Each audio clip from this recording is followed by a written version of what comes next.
Welcome to this new podcast episode. Today I'm talking to Marsha Shandur. Welcome, Marsha. Hi. Or should I do yes, The yes? little hand symbol. Okay, so if you're just listening, Erno is doing, I have a hand symbol. I stole it from the village people from when they do YMCA. It's like a YYM. And it's nice. Yes, People at conferences do it to me. So it's I clearly, understand. Yes, I understand yeah, because people you on do. TikTok. Yeah, some of them Yeah. love it. Some of them hate it. Well, I Some think complained that's because there was a TikTok video where I didn't do it. sometimes you don't do it and you go like, oh, I miss it now. Yeah. No, I understand. It is very recognizable that you do it, and it's so YYM to be clear. So yes, Marsha, that's your brand. That's you have your yes, Marsha family, and you have your website, yes, Marsha. So well, it's all in the show notes anyway. But to be clear, that's why I was referring to. And if you're watching the video, you can see it. And we'll have links to the videos so you can see some of the videes It's there. worth it just to see Erno doing the hand symbol. Yes, yes. No, I was just talking about your videos, not mine. And I was my first opening question because I never have prepared, but I come up with the ideas. I was going like, so are you ready that Canada is going to be taken over by the US? Canadians really love being Canadian. I feel like I have to be careful how I talk about Canadian identity. So I live in Toronto, but I'm from England. I'm actually from Russia, but I moved to England when I was a little kid. And then I moved from England to Scotland, back to England, and then here. And I have to be careful when I speak about Canada or Canadians or Toronto because the cliches of British people here. One is that we are cleverer than we are. Brilliant. Love it. One is that we're funnier than we are. Love that even more. But the other is that we're arrogant. So I have to be very careful when I'm talking about Canadian identity. And I sort of include myself in this, but there's a bit, I feel like there's sometimes, in some ways, there's a bit of an identity crisis because it's like, we're not American, but the world thinks we're American. You know, we're not British, but the Queen, I was gonna say the Queen, now the King, is on the money here. You know, there's definitely like an Anglophile, there's an Americanophile thing. But then I think because of that, there's such a staunch like, no, we are Canada. Like, I mean, it would never happen anyway. It's a ridiculousness, but it particularly would never happen because I feel like the Canadian people would never let that happen. You know, and of course, I think the whole idea of nations and identities like that is ridiculous. Anyway, we're all settlers. The indigenous people who we stole the country from are still here. And I think that all borders should be open to everyone. Yeah, I think that all of it is ridiculous, but yeah, it's not going to get taken over. We don't need to worry about that. Okay, so that was a short intro of where you're from and where you are now. We met at the World Domination Summit. When I tell Over people, 10 years ago. yeah, when I tell people the name, they go like, "What? What's that? What's that? World domination? What are you talking about?" And they get really weird ideas. But it was a beautiful event every year, organized for a couple of years, and it was just amazing culture and vibe at the event, and great presentations.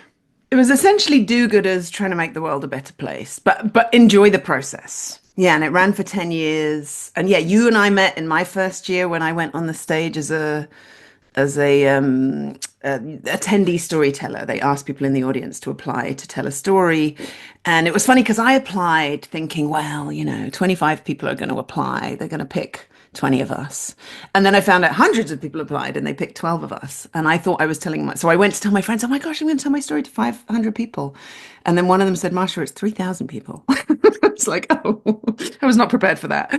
And then I ended up the year after that coaching the attendee storytellers. And so people would apply. Me and Jolie Guillebeau, who's one of the organizers, would sift through the applications, and then we would pull kind of 4 to 8 people out, and I would coach all of the stories, and then they would each tell their story on stage in, depending on the year, 1 minute to 3 minutes. So, and I have been following you since then, like off and on, right? So, but mostly just on LinkedIn because that's where I am usually.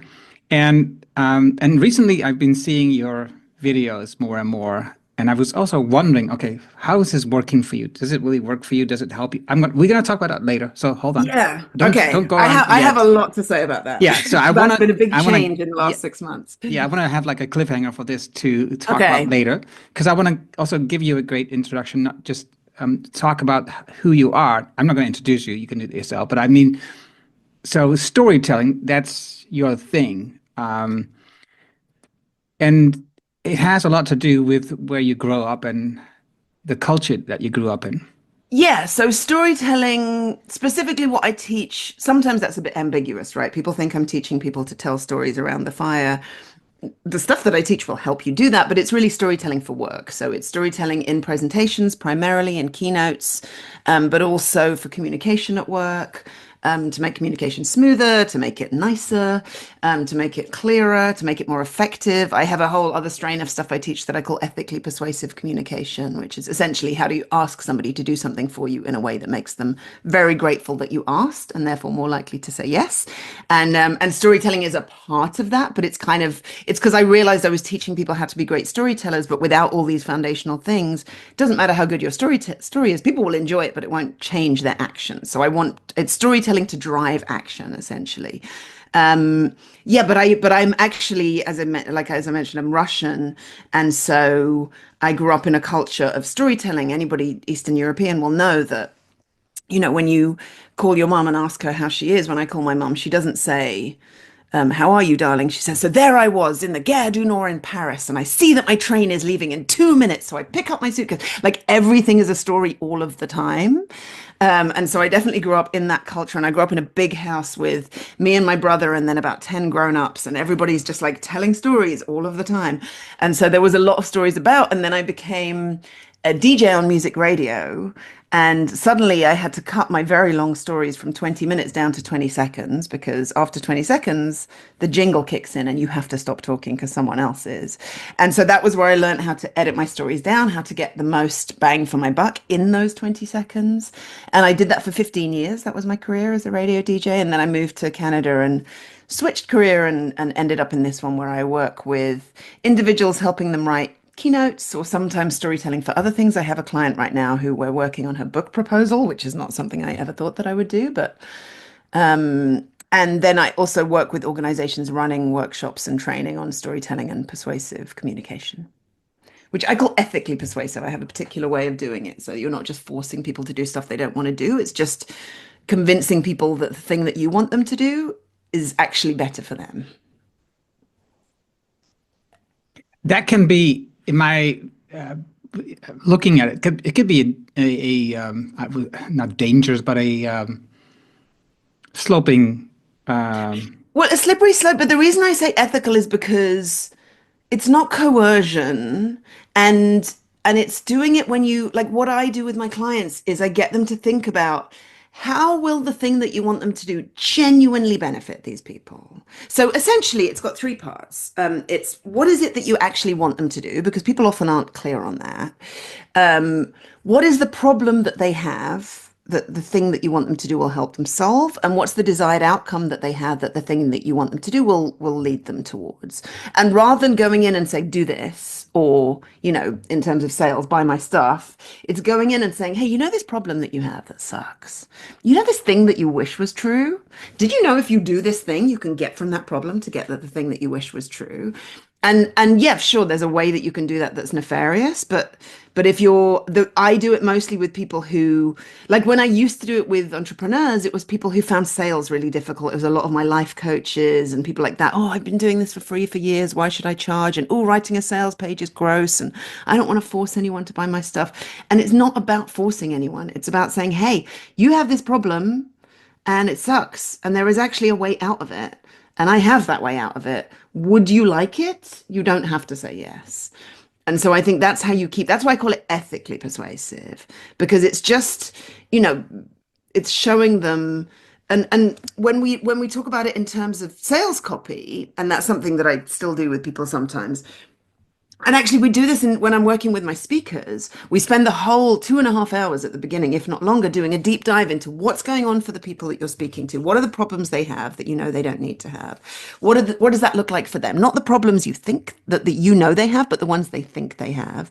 What are the desired outcomes that they think they have? Not the thing you know they need, but the thing that they think they have, and then use that language. Because if you go in and you say to someone, let me take my life coaches for example, if you go in and say, you need to step into your power, no one's sitting around with their friends going, oh God, you know what I wish I could do? I wish I could just step into my power. I wish I could just like embrace my inner goddess. Like, unless they are already a life coach, in which case, absolutely use that language. Unless they're already a life coach, nobody's using that language. But what are they saying? They're saying, oh, I hate that in meetings I sit there and I never say anything and I have these good ideas, but then I feel like I never get to talk.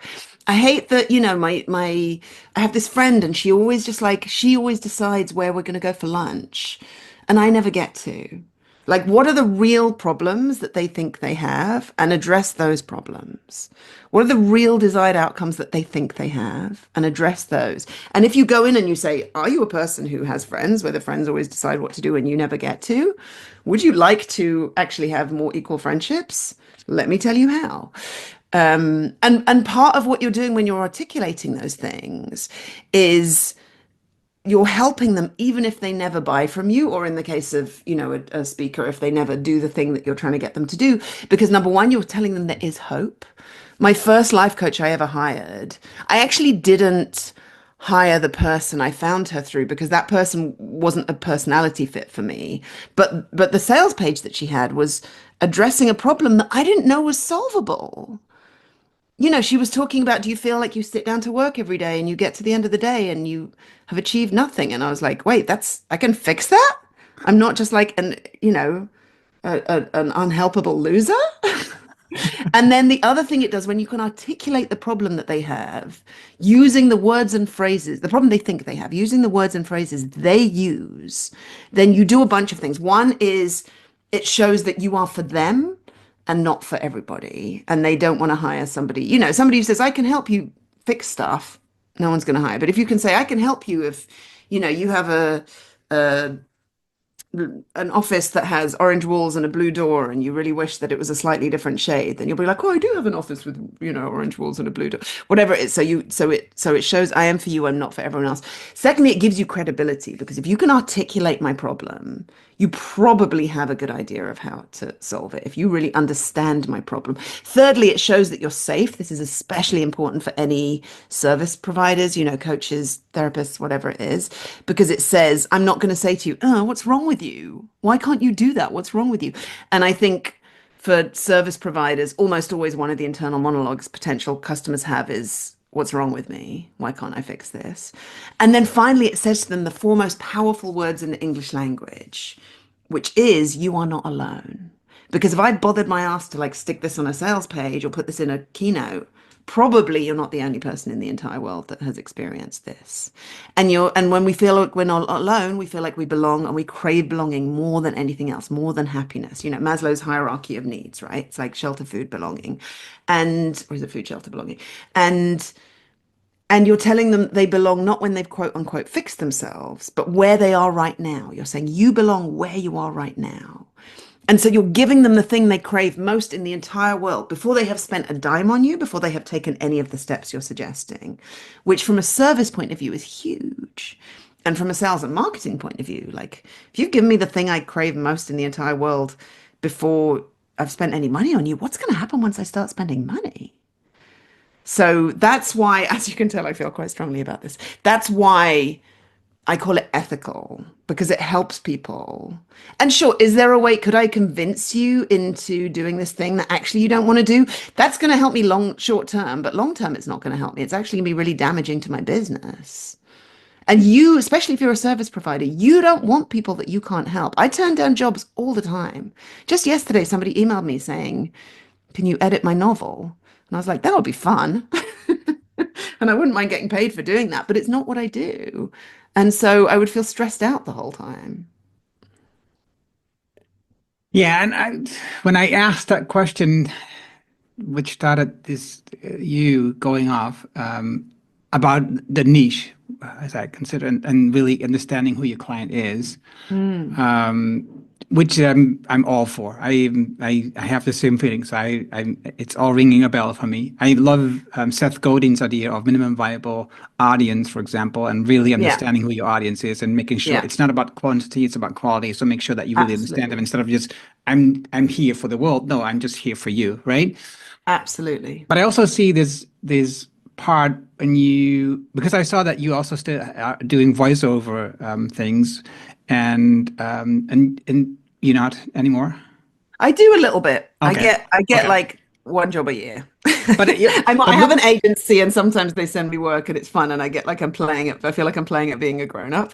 But it's the thing I used to when I was a radio DJ, I used to do a right, lot. right, right. But if you Yeah. if you look at like for example, the big fossil fuel companies, they have Hmm. these commercials that makes you feel that they're ethical companies, right? Right Mm. now on YouTube, I see a lot of videos coming by with the ads in front of them of British Petroleum. Well, it's not that called that Yeah. anymore, but BP.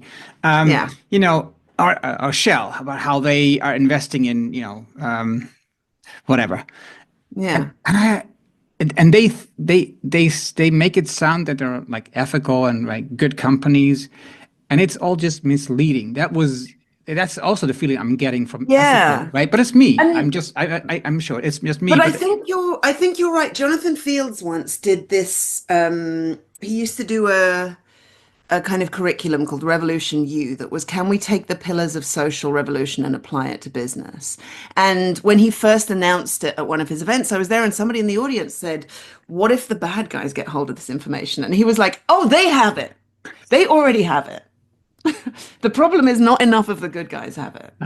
great. And so, yeah, the bad guys have, and so that's also on me, right? Who do I choose to work with?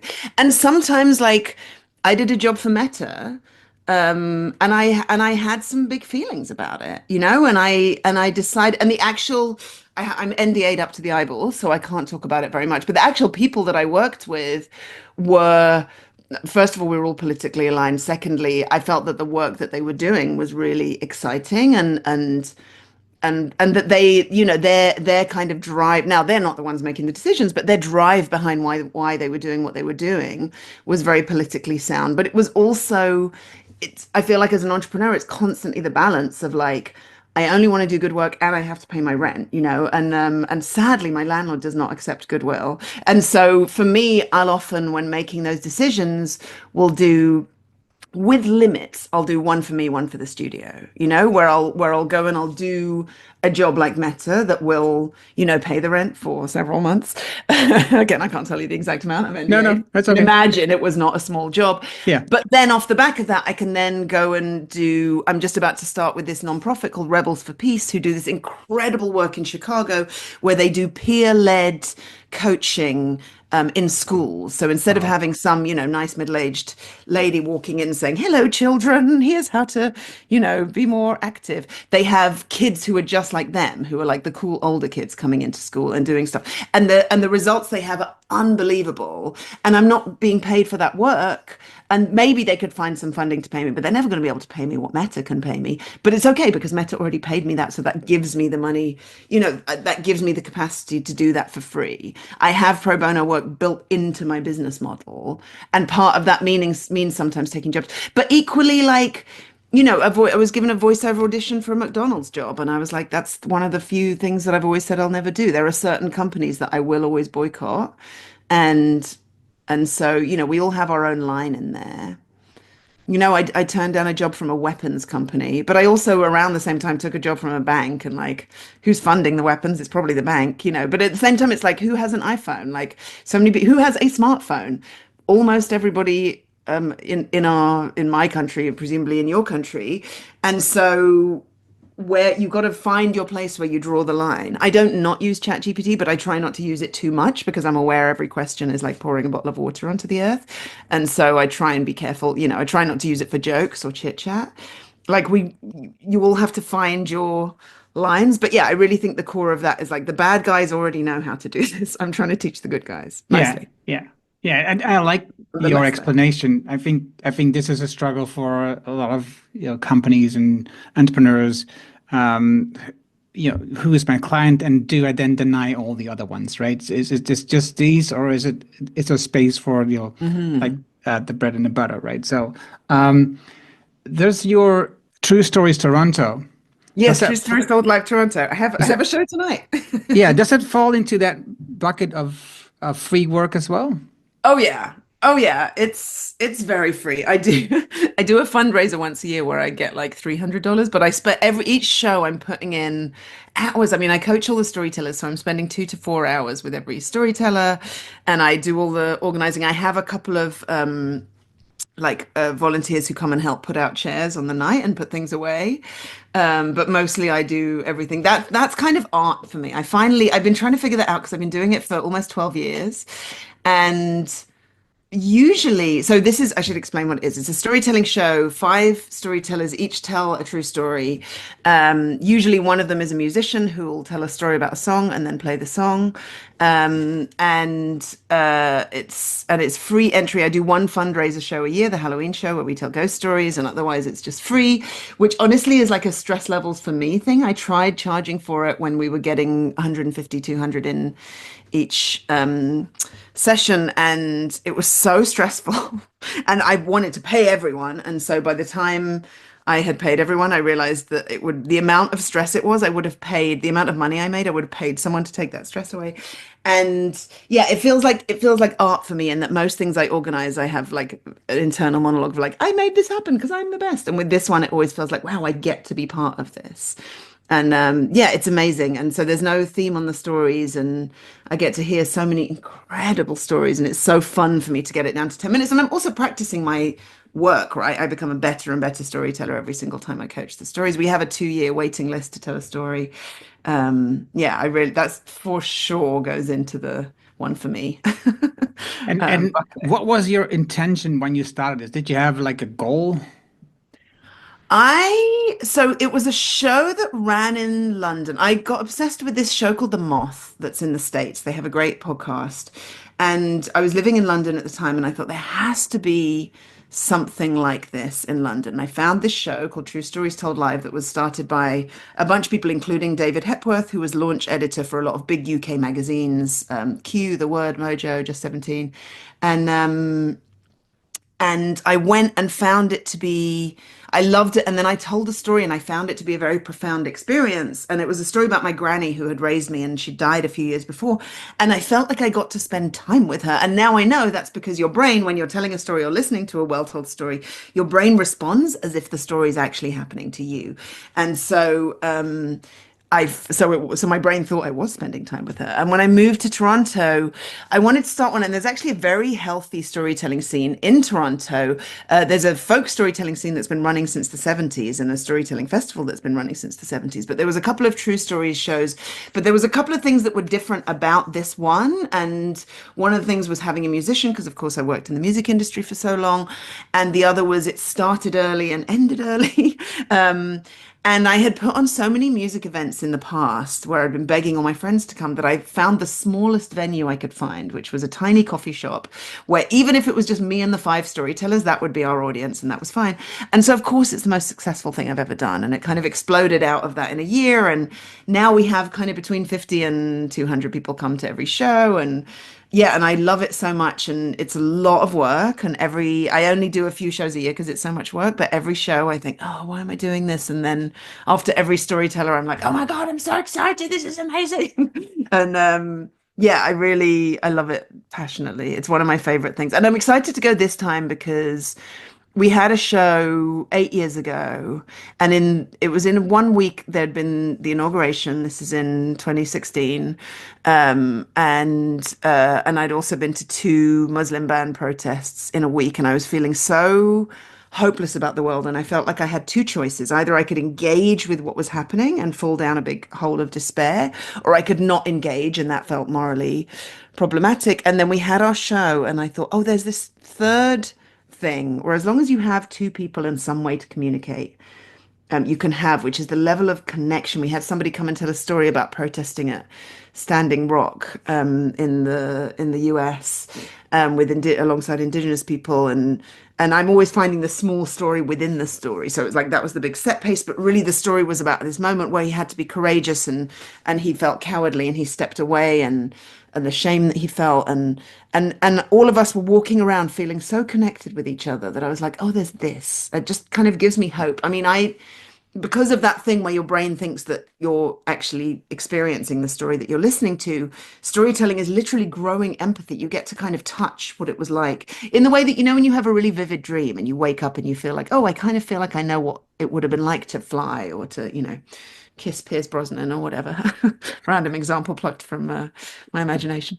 Um, and and it's kind of like that when you listen to a story. And so I think that lack of empathy and shame are the roots of most evil in the world. It's very clear the person at the head of the United States right now is steeped in shame. Otherwise, why would he have giant gold buildings with his name on? Why would he feel the need to wear that super long red tie? And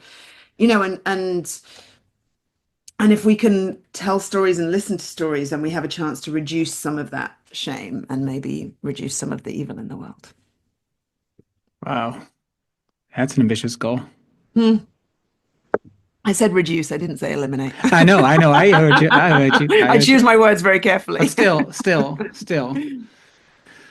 Uh, so I think it's an interesting thing that if so this event, and at the same time, trying to teach or teaching, not trying to teaching entrepreneurs to tell better stories so that they can help their clients better and not for free.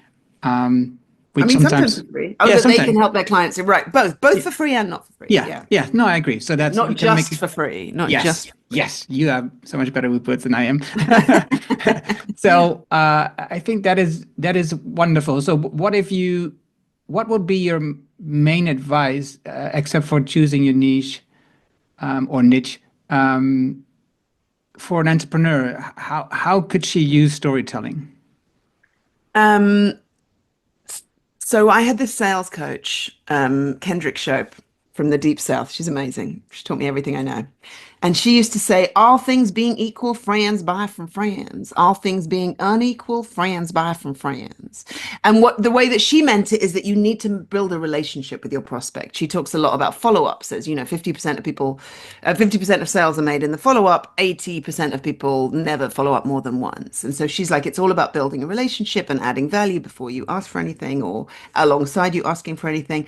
And storytelling is one of the ways of building that relationship. Storytelling is a way of making people, when you're speaking one to many, feel like they know you personally. I have that experience all the time of meeting people who've been on my mailing list or follow me on social media where they feel like they know me. It's very clear that they do, or even watching me on stage.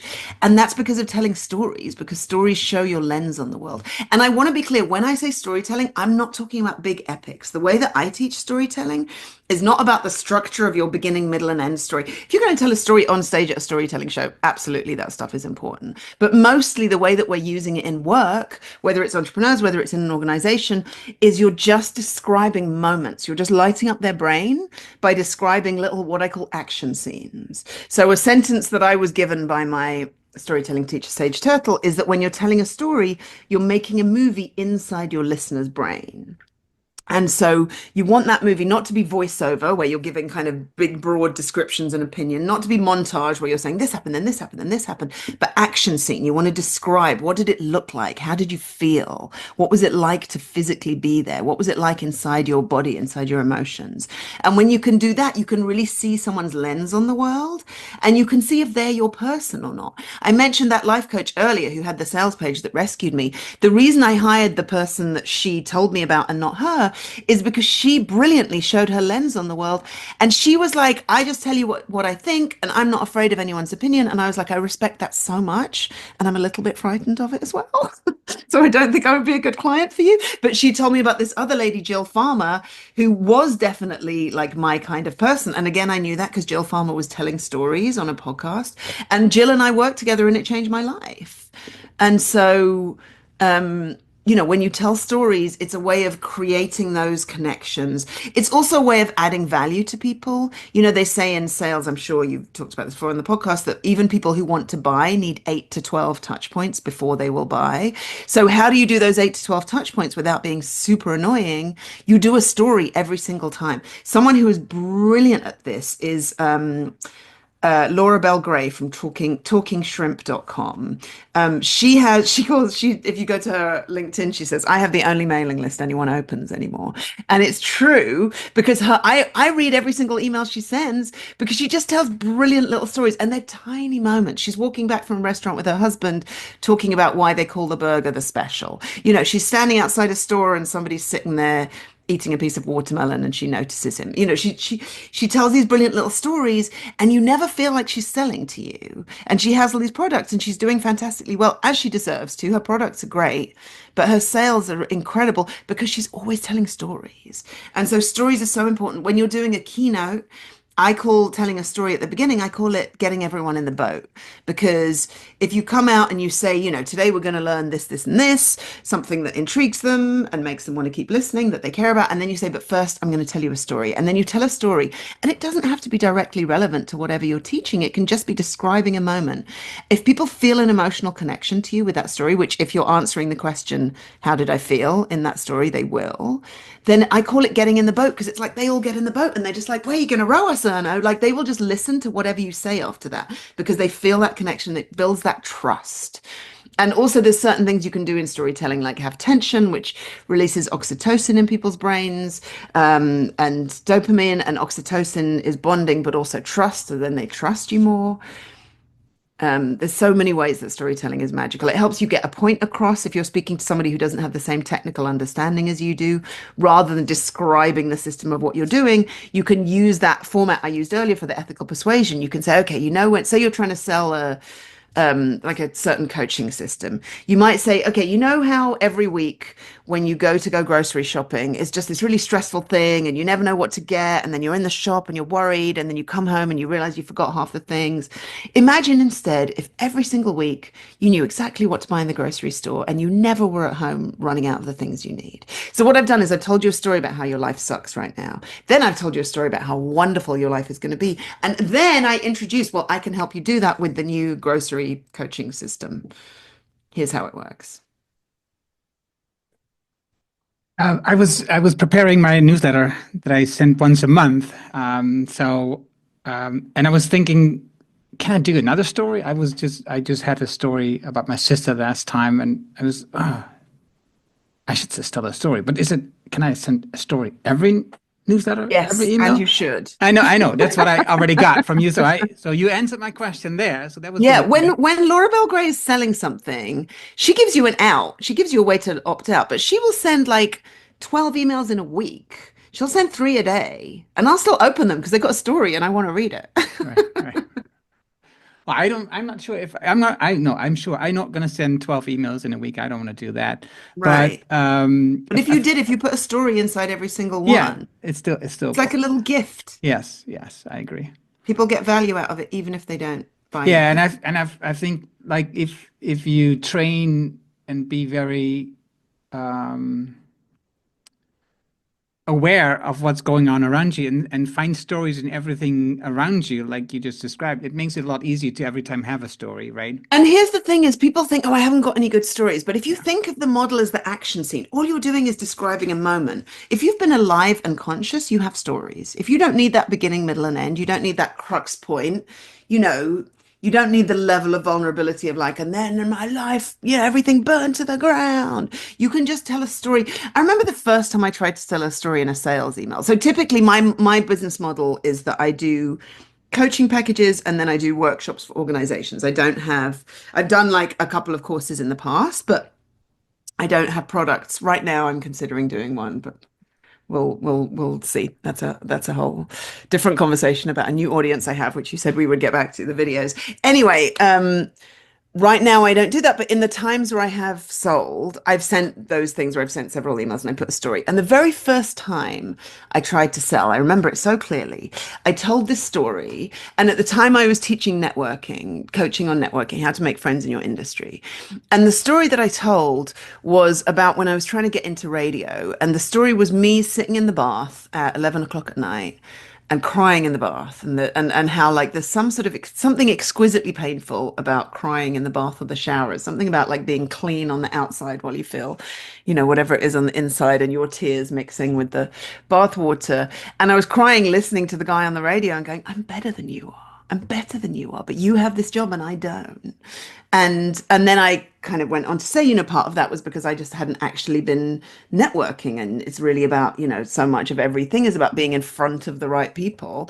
And then I learned how to network, and then I ended up getting that guy's, not exactly that guy's job, but I got the job at the radio station. And I remember sending it thinking, and then I was saying, please buy my coaching package. And I remember thinking, oh, I'm going to send it and I'm just going to get hate mail. I mean, my list was probably 200 people at the time. But I remember thinking, oh, I'm going to get hate mail. How dare you said. And actually what happened was two things. One was I got paying clients. And two, I had a bunch of people who weren't paying clients going, oh my gosh, thank you so much for that story. It made me feel so much better. I related so much. And I was like, whoa, they were pleased I did that. But the biggest part, of course, was your story that they were pleased with, not the selling in the end. Yeah. Yeah, they were pleased with the story. But the people who bought were pleased with the Yeah, selling. of course, but also with the story. Because Because I have because a relationship afterwards, with you. like, I Yeah. mean, maybe they weren't, yeah. No, I completely agree. And I've been watching your videos on LinkedIn. Well, actually, in preparation of this, I've been watching, I've maybe not all, but close to all of them. Thank you. And the first thing when I saw that, when I saw your videos, I was going, okay, this is something different, right? I see you very close to the camera. Well, you always talk a lot with your hands, so you do I that, do. and you go True. very into the camera, so you Yeah. become very close to the audience. And then the first one I heard was you waking up 4 a.m. and you had to be in the studio at that time, right? Yeah. And This is so briefly, the story is about me waking up at 4 a.m. and looking at the clock and going into a blind panic. And then the story goes on that I was supposed to be on air at 1 a.m. Woke up 3 hours afterwards. It was awful. I still get chills thinking about it. Yeah. so and again, you're describing, so you talk about how you feel, you get the chills, right? So that's wording that you choose carefully. But it's I think it was the whole thing of me thinking of, okay, so does this help you to get clients? Does this help you to attract clients if you make these video like this? That was me thinking, right? The second thing I was thinking, can I work with her? So I've answered my own question there. Hey! So I mean, that was a funny thing. And then if you look at the videos, and you get a chance to reply with the Snapchat thing, but if you look at the videos, you see like 6 likes or 8 likes or 25 likes, but it's not like huge. It's not like, so if you have so many likes, probably it's also not the number of views is not huge. So I go like, why is that? So you're telling a great story, and it's really interesting. And then you're teaching me for free, like you just described before, of how I can make better stories. And why are these people not responding and reacting and interacting with you when you ask a question? So help me in this one. okay. First of all, thank you for saying that. It is a question I've asked myself. I want to tell you what's been happening with these videos because I think it's so interesting and because I have questions about it. So um I had read somewhere that LinkedIn likes videos. So I'm like, okay, I'm going to start making videos. And LinkedIn is where the corporate clients are. So those are the clients that I'm most interested in because the one-on-one clients have dripped in kind of whip boy pretty consistently. And so I start making videos for LinkedIn and they're getting, 6 likes, 10 likes if I'm lucky. But every now and then somebody gets in touch. Oh, I'm a former client. I saw your video. It reminded me. I actually need you. And then they hire me or somebody, oh, somebody who did a coaching course with you 11 years ago. And now I work at this organization and we need a workshop on storytelling. So it's like, okay, it's not about how many views I'm getting. It's about who's watching them. So I'm going to keep making them. But it's also kind of dispiriting to make a video that gets 6 likes. And then I told my friend Jeff Harry about it. And he's pretty active on TikTok. He has like 20,000 followers. And I told him, oh, I'm actually using the TikTok app to do the editing because it's the best free, it's actually the best any editing software for my phone that I can find. I've tried a bunch of the paid ones. That's the one that I found that was best. And he was like, wait, let me get this clear. So you're drafting the entire video on TikTok, but you're not posting it on TikTok. I was like, Jeff, A, I have 0 followers, so why bother? B, my corporate clients aren't on there. C, I don't need another social media app in my life, especially TikTok. It seems super addictive. I've avoided it for 4 years. He's like, just post them on TikTok. And so I make a video that feels very LinkedIn-y to me. And I make it on TikTok and I post it. And I post it on LinkedIn. I check it 2 days later. 1 like. No, sorry, 2 likes, 1 comment. Um, but on Instagram, it's doing quite well. It had like 98 views, 23 comments, which is pretty good for me on Instagram. Okay, interesting. Again, I don't think those are my clients. And then a friend of mine, my coach actually, Laura Wellman, says, oh, your first day on TikTok and you showed up in my FYP, which is for you page, which is like the videos they suggest to you. And I was like, huh. And I go and have a look on TikTok. And on TikTok, they show you the views. And it's had, I can't remember what it was at the time, like 100 likes. No, it had like 600 likes, 50 comments, and 12,000 views. And I was like, oh my God, that's ridiculous. And then it just kept growing and growing. And that video went viral. And so then, of course, when people are actually watching your stuff, it's pretty inspiring to make more. So I start making more content. A couple more videos go viral. That was in October. We're now like, what, 4 months later. Yeah. 3 months later, sorry, I can't speak, can't do math. And now I have 51,000 followers on TikTok. And so I'm playing around with things. And what's interesting was I tried a couple of videos where I started right in the story, and TikTok does not like that. Interestingly, even though I'm teaching about storytelling, I'm finding that when I post a story, TikTok actually doesn't like the stories that much, but it likes the little stories. Like I said, when I gave you those theoretical stories about how your life sucks before, how your life sucks afterwards, it likes those kind of stories. But when I just do a straight story, it doesn't like that at the beginning. It likes it sometimes in the middle. Having 51,000 followers, I'm remembering, is a lot like it was being on the radio, where when you have that many people listening to you, some of them are horrible and you just have to learn to deal with that. I'm not very good at dealing with that. I wasn't in radio. I'm not now. Sometimes I reply to them when I'm in my feelings. I don't recommend that strategy. I'm trying to just ignore them.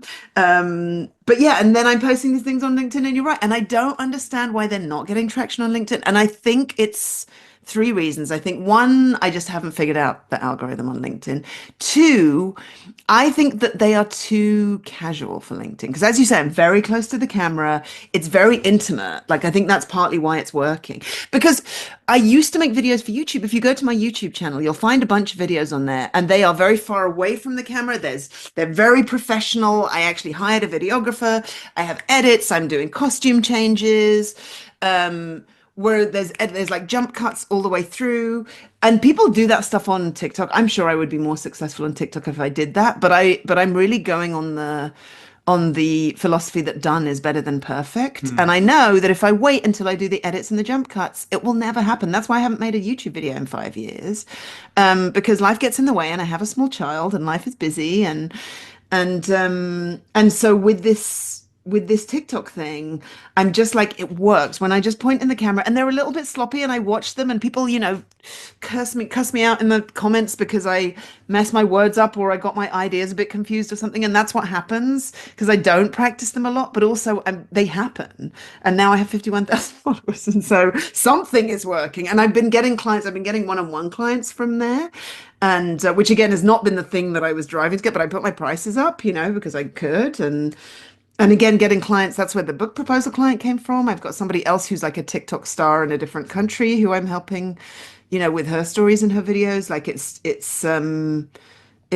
not exactly the kind of work I was going for, but it's still fun and exciting work that I'm enjoying and being paid well for. And so I keep wanting to crack the LinkedIn thing. So thank you for saying, why aren't people?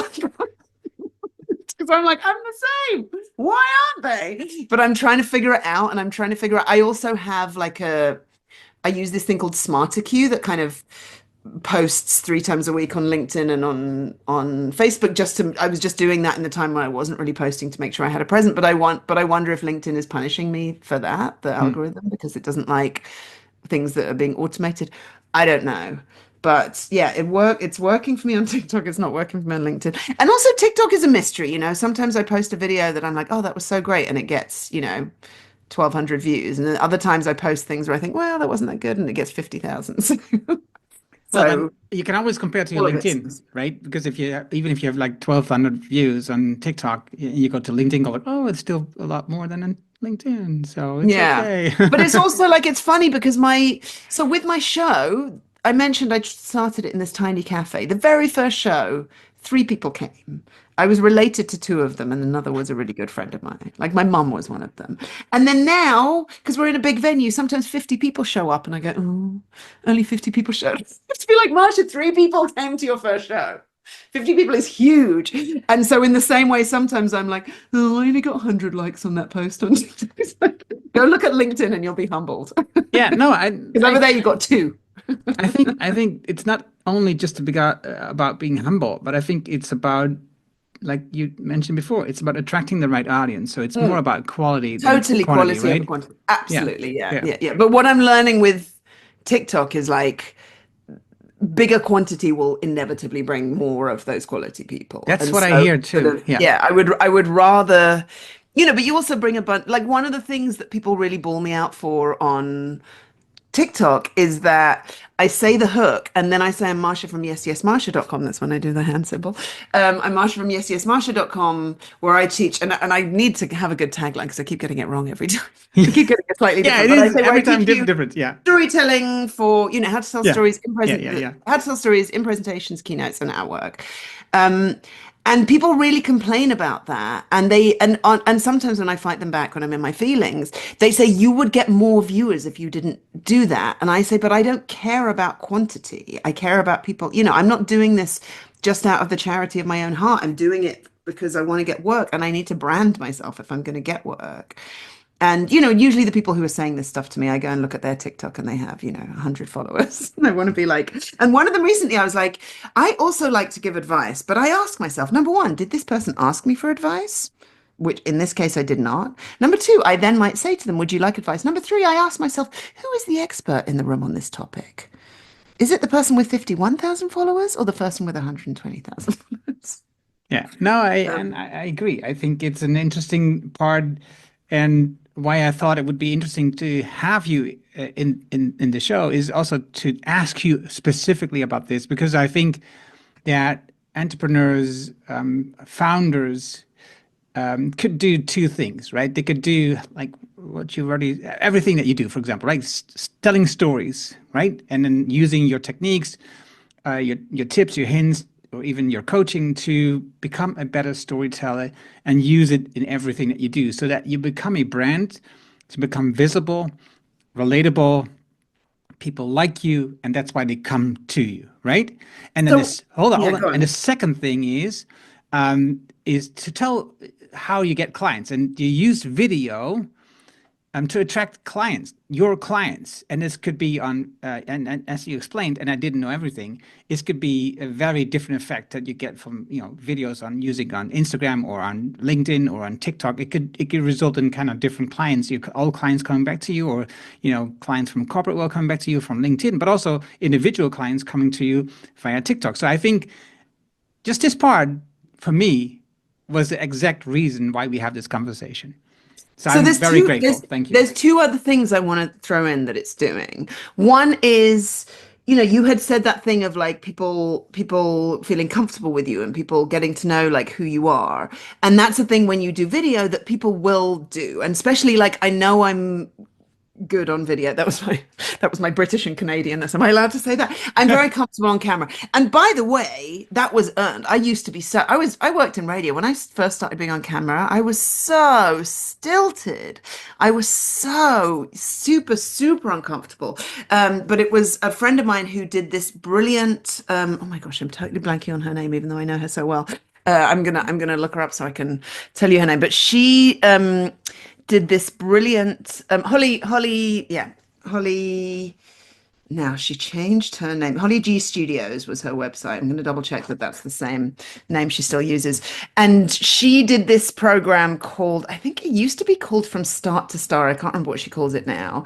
But where basically she got you to get comfortable. So her story, yeah, Holly G Studios is her website. Her story is that she worked behind the camera and she decided she wanted to teach people how to be good on camera. And then she realized, oh no, that means I've got to get in front of it. And so she tried recording a video and it was awful. It was so awkward and painful. And so she just decided she was going to film herself every day for 30 days and she wasn't going to share it. And so that's what she did. And so she has these really great groups where that's what you go in and you do and you film it with her. It was 10 days. And we just made a video every day for 10 days, a 3-minute video on like anything, like what's your favorite book? Who's your business inspiration? And we just shared it within the group and it was all positive. Nobody was critiquing. And the whole point was just getting comfortable on camera. And that's what I did. And now I'm very comfortable on camera. I think also because of radio, I'm used to speaking into into the void and just imagining that there's my friend there. And so it's partly getting across who I am. And some people don't like who I am, as TikTok lets me know. Some people are really not into my shtick. They don't like me talking with my hands. They don't like how fast I talk. They don't like how many jokes I make. And that's great. I don't want to work with those people. I know, right? Idiots. But I don't want to work with those people, right? I want to work with the people who like me. I want to find that's another way of niching. Niching isn't just about, or niching rhymes with itching.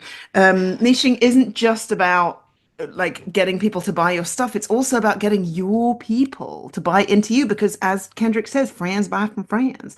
And so you want to make that friendshipy connection with potential clients and collaborators and anyone else. And even us being on this podcast, right? Like it's great for me to be on your podcast. But if you saw my shtick and you were like, oh, she's awful, I wouldn't be here, and we wouldn't be having this great conversation. So partly it's about getting across who you are and building that know, like, and trust factor. And the other thing is exposure. So there's a supermarket that has a food court, my guilty pleasure. I'm very like, I will always go to an independent cafe, an independent restaurant. I try never to go to chains. I shop in boutique stores or secondhand. But my guilty pleasure is I love to go to a food court and sit and like scroll my phone while scarfing food in a food court. So there was a food court inside this supermarket. And it was right where my therapist's office was. So I'd go to therapy and then afterwards go and self-soothe with eating food and scrolling my phone. And I walk in and there is a big sign hanging from the ceiling saying Dave's Killer Organic Bread, with this picture of Dave, this bearded guy, cartoon. And then I keep walking and on the floor, there's a giant decal that says Dave's Killer Organic Bread. And then I go another few feet, there's another thing hanging. And I'm like, wow, Dave's Killer Organic Bread are spending a lot of money on marketing. And then I go in and get my food and I sit down. And before I start scrolling through my phone, I look up and there is a 40-foot display of Dave's Killer Organic Bread. And I'm like, wow, they have spent so much money on this. This is a bread I've never tried before, I've never heard of. And I'm sitting there and I get to the end of my meal and I am not lying, Erno. I look up and I'm like, I should get some of that Dave's bread. I think it's really good. And I'm like, oh my gosh, I know about marketing. I know what was happening and I fell for it. And so it's also exposure. I mean, and that's why I keep going on LinkedIn. It's like, maybe one day the algo will shine its light on me but B, it's just like, and B, maybe somebody will randomly catch it, but it's also just exposure. I mean, you saw that I'm posting a lot of videos. Like I'd noticed, and thank you, by the way, when you do leave comments, I'm always like, thank you, Erno. But as a side note, if you want to, this is what I used to teach in networking, comment on people's stuff, comment on people's stuff. It's one of the kindest things you can do is to comment or repost, but like writing something about it. Yeah. I want to say something about that. Yeah, please do. Because but in preparation of this, I just didn't only watch the videos. I also watched the other posts that you do on LinkedIn. And what I've noticed is something that I truly, truly love in this age of time, is because what I see now, a lot of founders and entrepreneurs, what they do is just they have a story, which is great, and a photo of themselves, right? So it attracts attention, apparently, because LinkedIn is just giving their posts a lot of traction. But what you do, I like a lot more. Because what you do is you have your videos with your stories, so I get to know you, I get acquainted with you, but you also introduce your friends. So Mm. you repost things with your personal introduction of your friends, of what makes them wonderful, what is great about their service or their idea or their project, what they're working on. So what I like a lot about this is, just putting yourself in the spotlight. You're just shining the spotlight on other people. And you're Mm. very good if, mentioning them, your friends, and, you mentioning their names. So you make a connection with them through you. I get a connection with them through you, which I think Nice. is just. I think we should have more of that on these platforms like LinkedIn, because I think if I want to hire someone like you, it would be really wonderful if my network would hear me talking about you and how I love how you work and how what you do. And I think it's so much better than just saying, "Oh, I'm just the best. I'm just great at this, so just come to me." Right? I see But that too also, but much. also, a rising tide lifts all boats. I remember Yeah, yeah. my old boss at the radio station, brilliant, best boss I've ever had, Andy Ashton. And I remember him saying, if you keep promoting your own show, oh, later I'm going to be giving away tickets, blah, blah, blah, then it's like, you can just go up like half an inch. Whereas if you promote the mothership, it's like the whole mothership rises and you rise so much higher. And yeah, thank you for saying that. I mean, honestly, mostly I do it just from my gut that I'm like, that person's brilliant, that person's brilliant. And it's usually that they've written something that's really good that I want to share. And by the way, not all these people are my friends. Some of them are just people I follow and admire. Um, but yeah, I do think that if you're just talking about yourself all the time, it's almost a bit weak seeming, you know? It's like like we talked earlier, like do you need the big gold building with your name on it?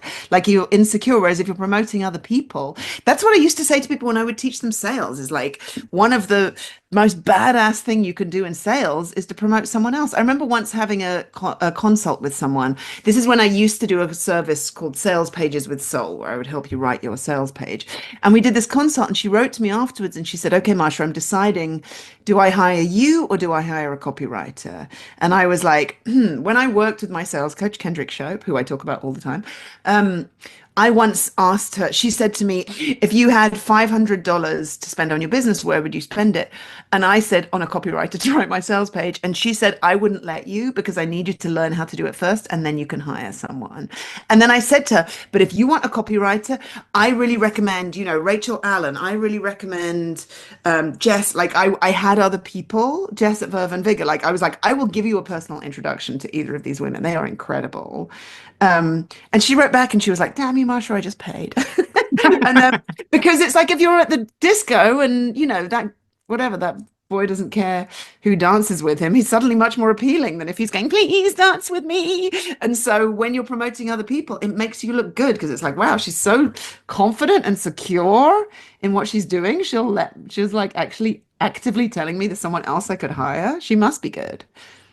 Yes, love it. But thank you for saying that. That really means a lot. No, I noticed that and go like, oh my gosh, I truly believe in that, because I'm looking for ways to do it myself and I'm still scared to do this. So I really love that you're Mm. setting the example here. So I think I'm not scared that I'm not scared for me. I'm just scared for just Yeah. posting these things, right? But there's also a way of you like putting yourself into there because there's a couple of Mm-hmm. people. There's one guy he's called like Arthur, something like Arthur Thought. I'm gonna find his LinkedIn post and I'll add it on my secret webpage. And he teaches storytelling, and his posts are so good that I'm really intimidated.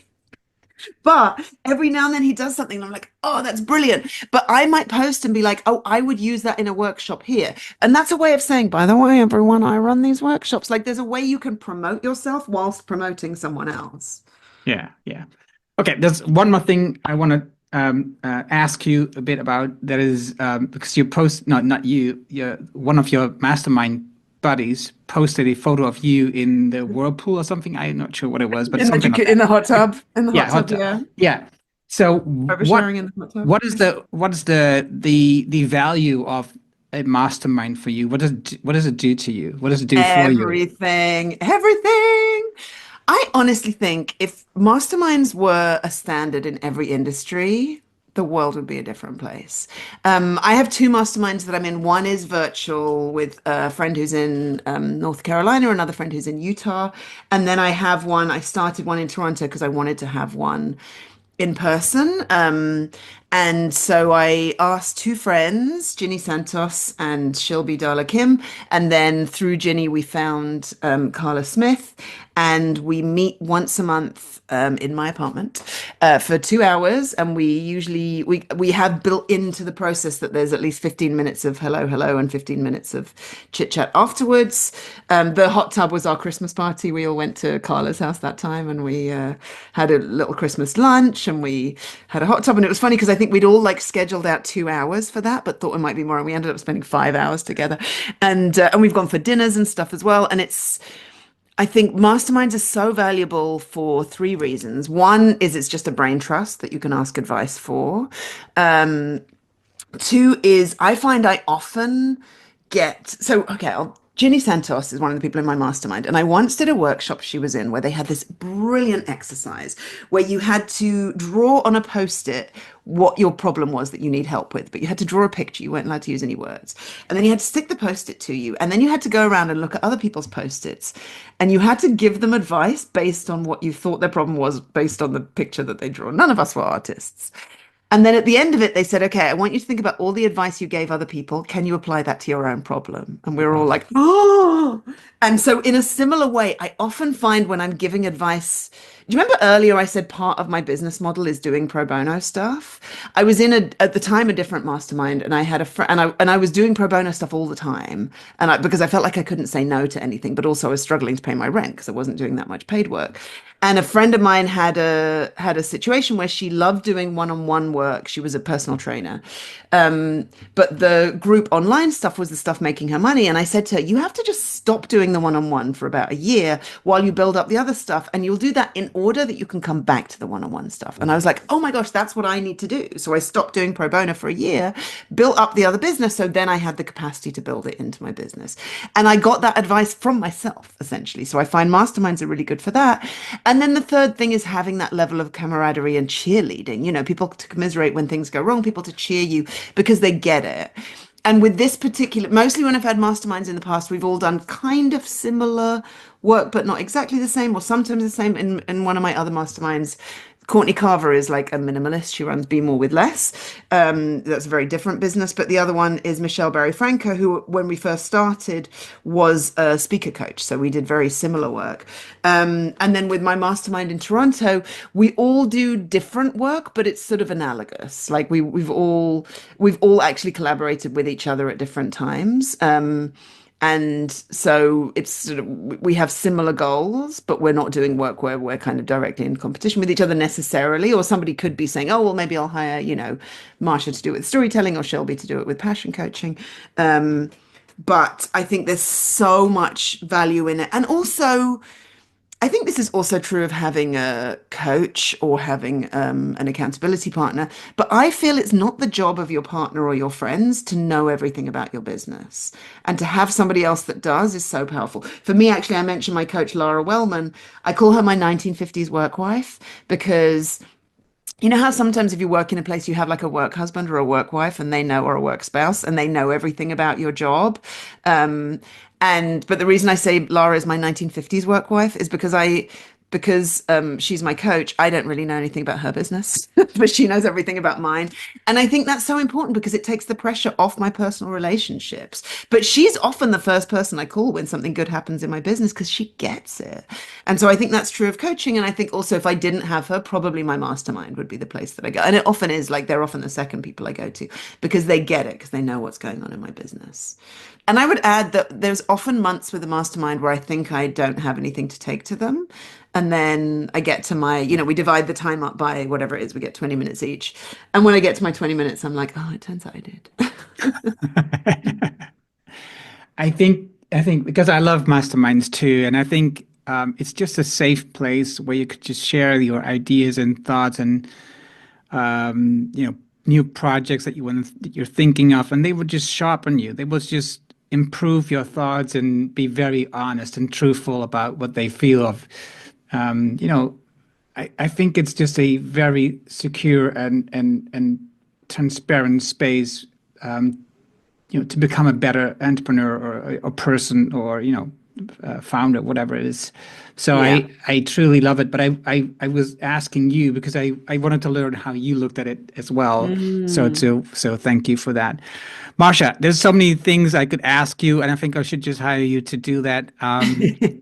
Because We I could don't be here think for it's hours. fair. Yeah. No, but to me, I was looking forward to this conversation for like 2 months when I asked you, and I was so interested in this part of learning about using the videos on LinkedIn, and I see other people using videos on LinkedIn and just they just have tons of views, and I go like, so why?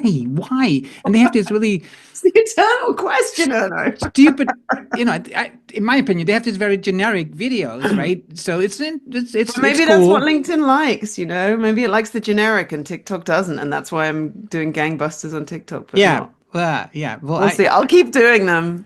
I think also I haven't been posting that consistently on LinkedIn, and I'm realizing I need to well, do. I need to they post as advise you. Yeah, consistently they on advise you LinkedIn to as I do that. do Yeah, on. yeah. I Yeah, and go. so it's been a bit sporadic. Like there's 3 or 4 videos I put on TikTok Yeah, that I haven't yet put on LinkedIn. So just to be I'll clear, give you one right now. I didn't want to put a spotlight on that part. I wanted to Oh, no, put no, no, no. I I'm wanted happy to to. put I a spotlight on love the talking quality about part. this. Yeah. No, I love, because love, love talking about this because it's truly a thing that I'm kind of, and I think it's also always interesting to speak to people when they're in the middle of something and yeah, they yeah, haven't figured yeah, yeah, something yeah, out, you yeah, yeah, know, yeah, yeah, yeah, yeah. rather than just like, oh, I'm perfect and I figured everything out all the time. Yeah, Follow me. yeah, I right, can, right.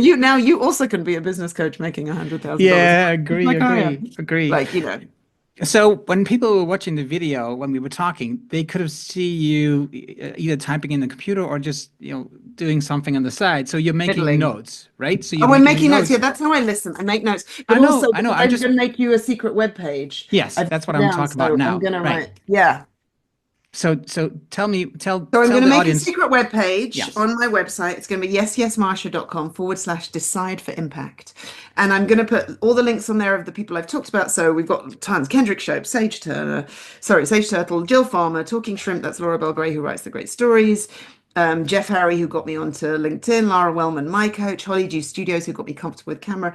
And I'm going to put this Arthur, I don't know how to pronounce his last name. I want to say Toth, Toth. Anyway, the guy on LinkedIn who does similar to what I'm doing, but has these brilliant LinkedIn posts. So maybe I should just copy what he does. Right. But the funny thing is, I don't really watch video on LinkedIn, and Hmm. so, but it's also again, I think this done is better than perfect. You know, Right. it's Right. if I'm gonna post on LinkedIn, like a video is better than me not posting at all, and Yeah. so I may as well do that. Yeah. So yeah, I'm gonna make the secret webpage, and I'll also put if you do want to join my currently a bit infrequent mailing list, but I'm hoping to do a lot more of that this year. Um, or even just get the free thing, which is my guide on like the magic bullet for storytelling, which is how to use your emotions in storytelling. Honestly, just sign up, get the free thing, and unsubscribe. I literally won't even know. But you can find all of that at yesyesmarsha.com/decide for impact. Marsha, thank you very, very much for sharing not just stories, but also just sharing, what's going on and how you do your work, and mentioning all these other people, sharing all these ideas. I like it a lot. I like how you work, so it's very relatable to me. I hope, no, I'm pretty sure it's relatable to the people that were listening today. So thank you. Can I say one more thing quickly Of on that? course, of course. Another thing that storytelling does is it shows that you're not a perfect robot in a way that doesn't in any way affect your status. Because I tell you that I'm like, I don't know, I can't figure LinkedIn out. But that doesn't make me any less good of a storytelling coach, especially when I tell you I got 51,000 followers on TikTok. Like if I tell you that like something, when I tell you that I get in my feelings and I reply to people in TikTok comments, that doesn't make me any less good of a speaker coach, but it does show you that I'm not a perfect human, and therefore it makes me relatable. And so therefore it shows you that you're going to be safe talking to me because I'm not going to be like, oh, just be perfect like me. It's so easy. And storytelling is a brilliant way to help you do that because you can tell stories about super small, low stake things that don't matter. And that's how you can show vulnerability without actually having to give away anything personal about yourself. Thank you. Thank you.